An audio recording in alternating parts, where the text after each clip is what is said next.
जय बाबा स्वामी, जय आत्मेश्वर। हिमालय का समर्पण योग भाग 2 का आज 23वां दिवस है और हम हैं पृष्ठ क्रमांक 177 पर। गुरुदेव कहते हैं, एक मनुष्य जब ध्यान करते करते अपना अस्तित्व वातावरण में खोने लग जाता है तो इस वायुमंडल में विद्यमान प्राण शक्ति या ऊर्जा शक्ति के छोटे छोटे कण उसके आसपास बड़ी मात्रा में एकत्र होने लग जाते हैं। और इन ऊर्जा शक्ति के कणों पर जब उस मनुष्य की व्यक्तिगत ऊर्जा का प्रभाव पड़ता है तो वे रंगों में परिवर्तित हो जाते हैं। उस मनुष्य के विचारों के प्रभाव से रंग निर्मित होते हैं, इसीलिए उन रंगों के कारण ही उसके विचारों को समझा जा सकता है। फिर लासी ने पूछा, ये हथेलियों पर होने वाले संपदन भी उसी से महसूस होते हैं? मैंने कहा, हाँ, लेकिन केवल हथेलियों पर ही इसीलिए महसूस होते हैं क्योंकि शरीर के अन्य भागों की अपेक्षा हमारी हथेलियों पर और तलवों पर सूक्ष्म छिद्र अधिक मात्रा में होते हैं। इसीलिए हथेलियां और तलवे हमारे शरीर के अन्य भागों की अपेक्षा अधिक संवेदनशील होते हैं। इसीलिए इन स्थानों पर संपदन जल्दी महसूस होते हैं और इसीलिए हमारी हथेलियों पर और तलवों पर संपदनों को जानकर हम हमारी स्थिति के संतुलन को समझ सकते हैं। वास्तव में आध्यात्मिक स्थिति यानी क्या अपने आप को जानना है। पहले आप अपने आप को एक आत्मा समझो और मैं एक पवित्र आत्मा हूँ, शुद्ध आत्मा हूँ, इस भाव का निर्माण करो और फिर उसी भाव को जागृत करते जाओ और वह भाव ही इतना अधिक हो कि बाकी सब कुछ उसी में समा जाए। पहली बात तो जब हम अपने आप को एक आत्मा समझते हैं तो जाति, धर्म, लिंग, रंग, देश, भाषा आदि से संबंधित प्रश्न समाप्त हो जाते हैं और सब धीरे धीरे होता है। स्वयं का मैं का अहंकार गिर जाता है। जब मैं जो एक अस्तित्व का भाव है वह बड़े सूक्ष्म रूप से गिर जाता है तो फिर देह के सब विकार भी समाप्त हो जाते हैं। फिर मनुष्य अपने आप को केवल एक मनुष्य समझता है और फिर एक आत्मिक शांति का अनुभव करता है। वास्तव में आत्म शांति अपने भीतर है और आत्म शांति मनुष्य का मूल स्वभाव है। अपने भीतर बड़ी शांति होती है, प्रत्येक के भीतर वह होती है और मनुष्य वह पाने के लिए जन्म भर प्रयत्नशील रहता है। पर मनुष्य के सारे प्रयास बाहर की ओर होते हैं, बाहर की भौतिक वस्तुओं में, बाहरी बातों में उस आत्म शांति की खोज करता रहता है। भौतिक साधनों से हमें प्राप्त होती है सुविधा या शारीरिक सुख, पर वह क्षणिक होता है क्योंकि कुछ देर बाद वह समाप्त ही हो जाता है और फिर मनुष्य आत्म शांति खोजने दूसरे स्थान पर जाता है। यानी मनुष्य का यह आत्म शांति खोजने का कार्य जन्म भर चलता ही रहता है और फिर कभी उस मनुष्य के जीवन में ऐसा कोई सद्गुरु आए जिनके सानिध्य में वह मनुष्य अगर भीतर की ओर प्रवृत्त हो तो ही उसे अंदर की दिशा की ओर मोड़ा जा सकता है। मनुष्य स्वयं होकर कभी भीतर की ओर नहीं मुड़ सकता है, पर हाँ, अगर कोई बुद्ध मनुष्य उसके जीवन में आए तो यह घटना घटित हो सकती है और फिर मनुष्य अपनी भीतर की यात्रा पर चल देता है। फिर वह अनुभव करता है जो आत्म शांति में बाहर खोज रहा था वह तो भीतर ही है। उसे आत्मबोध हो जाता है और वह अपनी आत्मा को पा लेता है। आत्मा को पाने के बाद परमात्मा को खोजने की जरूरत ही नहीं रहती है और एक आत्म समाधान प्राप्त हो जाता है। सब धर्मों का एकमात्र उद्देश्य है कि मनुष्य भीतर की ओर जाए और वह जाने कि वह एक मनुष्य है और मनुष्य के लिए ही ये धर्म बने हैं।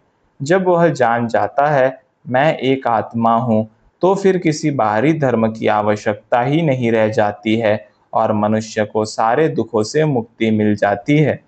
और यह दुखों से मुक्त हो जाना ही मोक्ष है और यह मोक्ष यानी मर जाना नहीं है।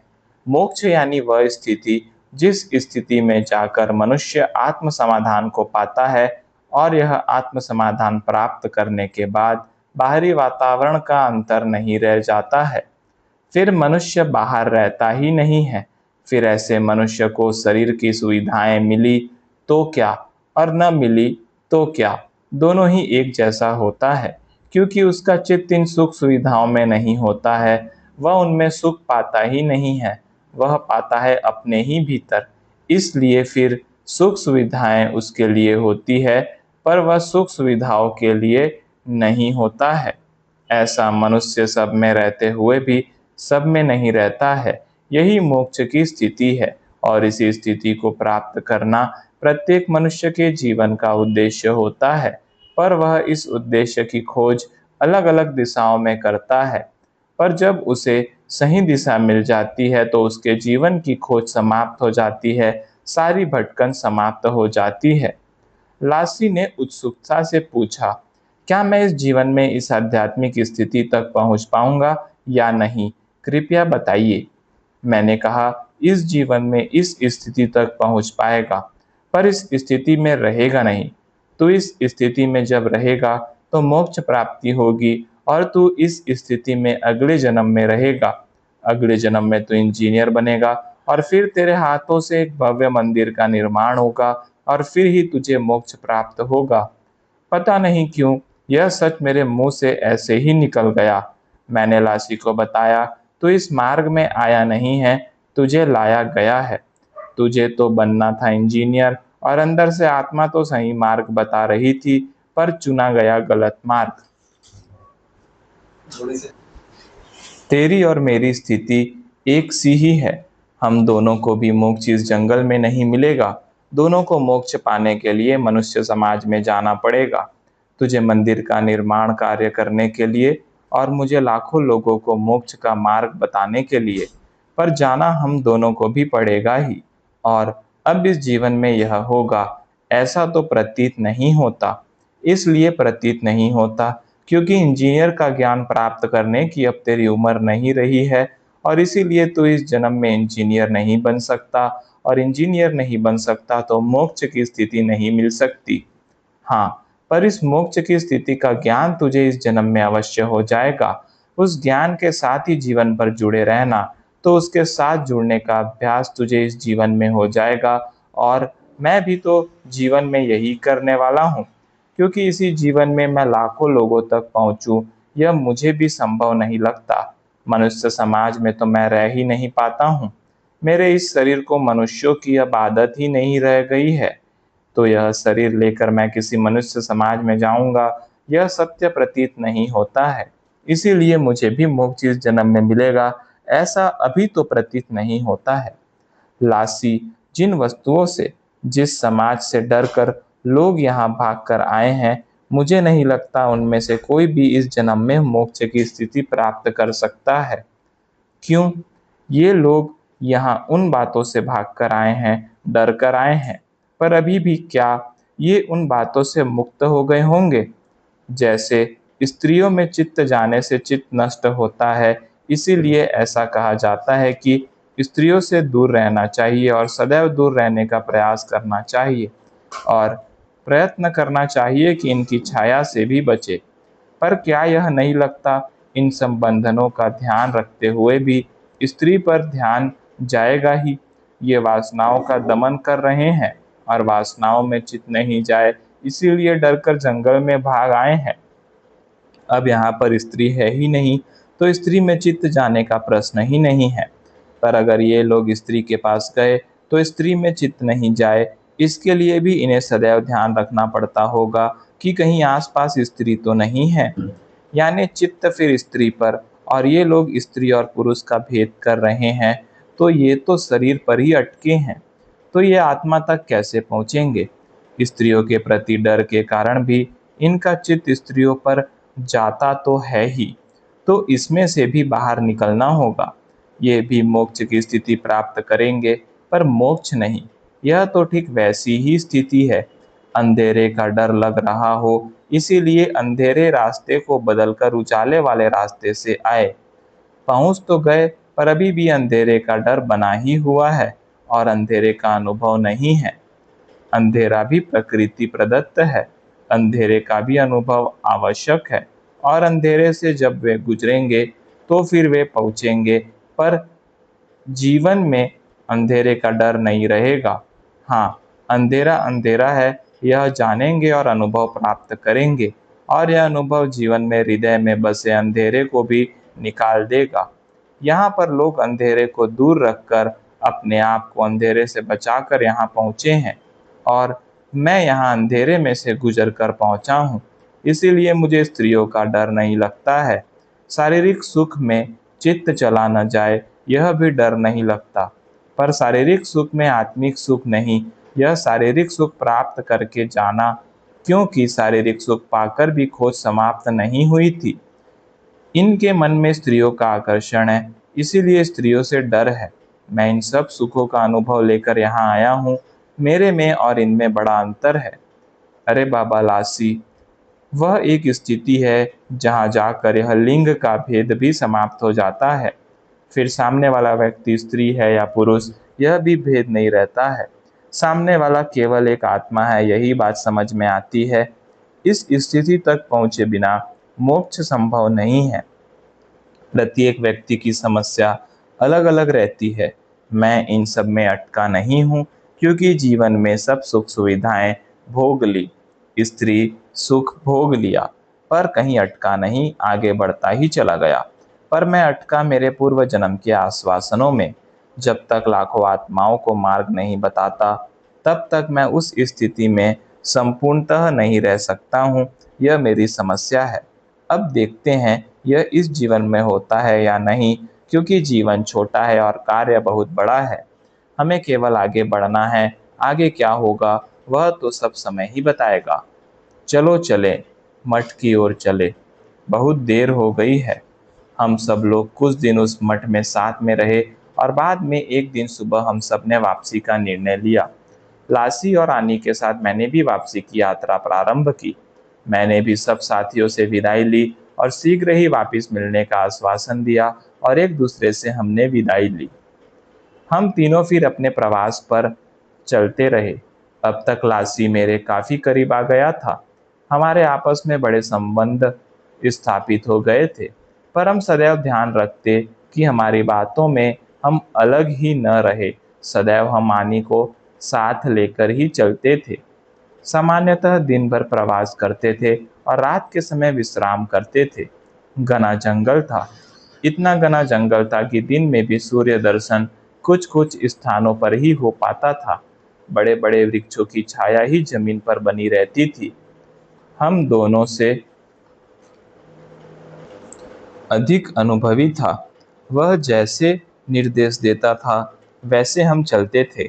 हमें आनी ने निर्देश दिया था कि एक दूसरे के पैरों की तरफ देखकर चलो, क्योंकि यहाँ पर झोंक नामक एक कीड़ी होती है। वह पैर को चिपक जाती है और खून पीती है। जिसको चिपक जाती है उसको पता भी नहीं चलता है। इसलिए एक दूसरे के पैरों का ध्यान रखें। इसीलिए इस बात का ध्यान रखकर हम चल रहे थे। फिर दिन भर चलते रहे और बाद में रात के समय एक पहाड़ की आड़ में रुक गए। रात में आग जलाई और बैठे रहे। आग के दो फायदे होते हैं। आग के कारण एक तो जंगली जानवर पास में नहीं आते, और दूसरा ठंड भी नहीं लगती थी। रात में फिर बैठे गप्पे मार रहे थे, तो फिर लासी ने पिछले दिन का ही विषय निकाला और बोलने लग गया। उस दिन हमारी चर्चा में आनी भी शामिल हो गया। वह बोला, किसी भी बात को डरकर नहीं जाना जा सकता है, और जागृत रहकर सब कुछ जाना जा सकता है। प्रत्येक बात को जानने के लिए उसमें से गुजरना आवश्यक नहीं होता है। अंधेरे को जानकर पार करना चाहिए, तो भविष्य में अंधेरे का डर मन में नहीं रहेगा। जैसे अंधेरे में रस्सी पड़ी है तो यह सांप ही पड़ा है, ऐसा सोचकर डर कर भागना ठीक नहीं है, क्योंकि तब सांप का डर सदैव मन में रहेगा ही, क्योंकि कल्पना में सांप है। इसलिए रस्सी के पास जाकर उसे देखना चाहिए कि वह सांप है या रस्सी।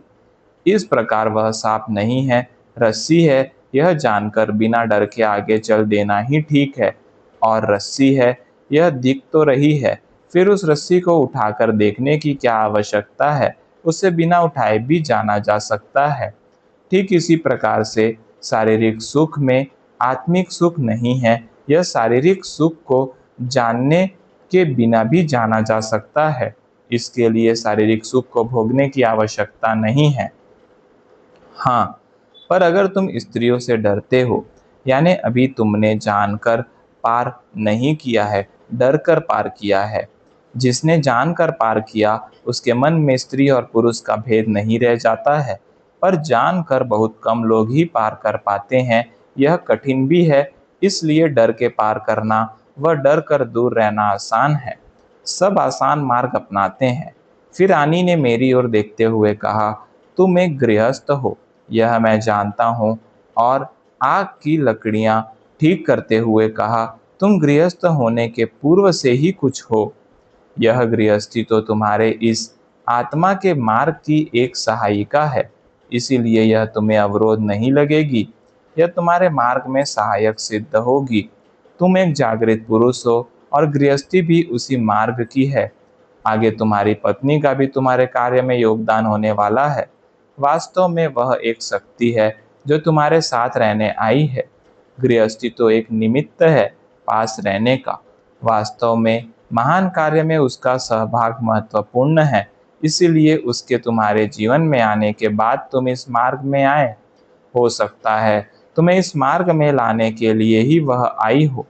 आगे इस मार्ग में तुम्हें वह क्या मदद करेगी वह मुझे मालूम नहीं है, पर मदद अवश्य करने वाली है। या यूँ समझ लो कि करने वाली शक्ति वह है, इसीलिए तुम कर रहे हो। तुम दिख रहे हो, वह पीछे है, वह दिख नहीं रही है। वह शक्ति है, इसीलिए वह तुम्हारी जीवन यात्रा में बाधक नहीं साधक सिद्ध हुई है। तुम पति होकर भी नहीं जानते कि वह क्या है, पर मैं जानता हूँ। मुझे तो ध्यान ही लग गया था और रानी आंखें बंद करके बोले ही जा रहा था। प्रत्येक कार्य में कार्य शक्ति की आवश्यकता होती है। कार्य की शक्ति के बिना कार्य संभव ही नहीं है, पर यह कार्य शक्ति अदृश्य रूप में होती है, क्योंकि वह स्वयं कुछ नहीं करती, वह करवाती रहती है। वह भी कहीं समर्पित होकर ही कार्य करवाती है, इसीलिए इस शक्ति को जाना नहीं जा सकता है। मनुष्य में दो शक्तियाँ होती हैं, एक इच्छा शक्ति और एक कार्य शक्ति। बिना कार्य शक्ति के कोई भी इच्छा कभी भी पूर्ण नहीं हो सकती है। किसी भी इच्छा को पूर्ण करने के लिए कार्य शक्ति आवश्यक है और दोनों के संगम से ही पूर्णत्व प्राप्त होता है। जब इच्छा शक्ति से कार्य शक्ति आकर मिलती है, तभी आत्मकल्याण संभव है। दो नदियों के आकर मिलने के बाद में ही पवित्र संगम का निर्माण होता है। वैसा ही है तुम्हारे महान कार्य में तुम कार्यरत हो।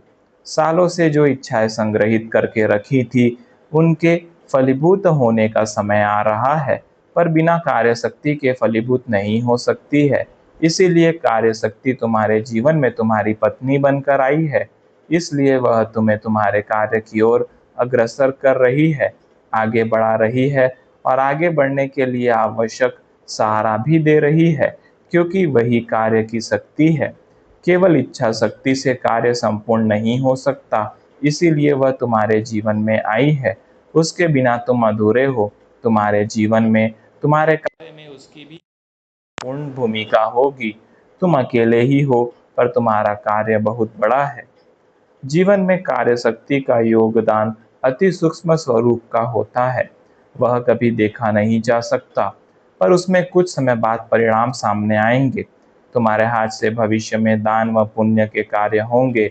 अभी यह असंभव प्रतीत होता है, क्योंकि अभी तुम ही कहोगे कि अभी तो मेरी ऐसी स्थिति नहीं कि दान दे सकूं। पर तुम्हारी देने की वृत्ति है।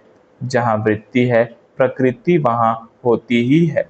तो उस वृत्ति को देखकर मैं कह रहा हूँ, ध्यान के साथ साथ वह वृत्ति भी वृद्धिगत होगी और देने का कार्य होगा। यह ठीक उस भवंडर जैसा है। पहले एक स्थान ने अपने पास की हवा वायुमंडल में दी और वहां एक जगह खाली हुई, और उस खाली जगह को भरने के लिए आसपास की हवा एकदम तेजी से आ गई। आसपास की हवा को उस स्थान ने बुलाया क्या? नहीं, बस अपने आप को खाली किया तो जगह बन गई और आसपास की हवा आ गई। ठीक वैसे ही ध्यान से तुम खाली होने वाले हो, और जैसे ही जगह खाली हुई कि आसपास की समृद्धि वहां जगह ले लेगी। और तुम्हारी देने की वृत्ति है, तुम अपने पास कुछ रख ही नहीं सकते हो। इसी कारण अधिक मात्रा में मिलेगा और अधिक मात्रा में दिया जाएगा। धन भी अधिक मात्रा में आएगा और अधिक मात्रा में दिया जाएगा। पर जब दिया जाएगा तब वह केवल धन नहीं होगा, धन के साथ उस व्यक्ति के समाधान के लिए प्रार्थना होगी और प्रार्थना से ही उस व्यक्ति का कल्याण होगा। धन तो माध्यम रहेगा। तो इतना बड़ा विश्व स्तरीय कार्य कार्य करने की शक्ति के बिना तो संभव ही नहीं है। वह तुम्हारी पत्नी की इस सारे कार्य की शक्ति है। यह आत्मज्ञान पाने की और बांटने की तुम्हारी इच्छा तो पिछले जन्मों की है, पर अभी तक हुआ क्या? नहीं हुआ, क्योंकि केवल इच्छा शक्ति ही थी। उस इच्छा शक्ति को देखकर इस जन्म में कार्य शक्ति का जुड़ाव हुआ है, इसीलिए इस जन्म में ही कार्य होने वाला है, क्योंकि कार्य शक्ति इसी जन्म में जुड़ी है। इस जन्म में कार्य न होने वाला होता तो वह इस जन्म में नहीं जुड़ती। सरल तो बात है। चलो अब सो जाओ। ऐसा कहकर आग में कुछ और लकड़ियां डाली और बाद में हम सो गए। जय बाबा स्वामी, जय आत्मेश्वर।